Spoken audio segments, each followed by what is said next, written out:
1200 টাকা ঘুঘু পাখি, 700 টাকা খাঁচা, 250 টাকা হলো ডিম পাড়ার খাঁচা, 850 টাকা হলো খাবার, মোট 3000 টাকা।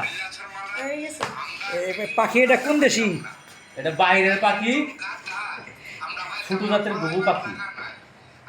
এটা ডিম কটা করে দেয়? আর ডিম 15 থেকে 20 দিন পরে ডিম পারবে। আর একটা হলো বেটা, একটা বেডি, দুই রকমের পাখি।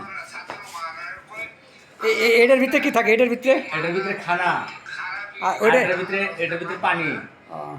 আর এখানে হলো ডিম পারবে, এই জন্য দেওয়া হয়েছিল। আচ্ছা,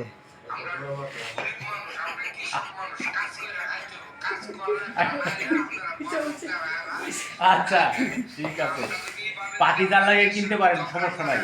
হোলসেল দোকান আছে আমাদের।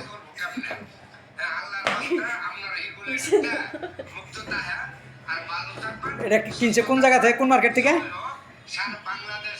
হাতিপুর 6 তলা মার্কেট। পাখি দুটো দেখতে সুন্দরী দেখা যাচ্ছে। হ্যাঁ। তাহলে ডিম পারবে 2 মাস 3 মাস পর থেকে না নাকি? না না, 15 থেকে 20 দিন পরে। ও 15 থেকে 20 দিন পরে। হ্যাঁ। ও আর বেশি রোদ্রে রাখা যাবে না, রোদ্র থাকলে উপরের মধ্যে একটা কাপড় দিয়ে রাখবেন। হুম, আর বেশি ধরলে মনে করেন যে পাখির সৌন্দর্য নষ্ট হয়ে যাবে, ধরা যাবে না। ওকে, আপনাকে অসংখ্য ধন্যবাদ।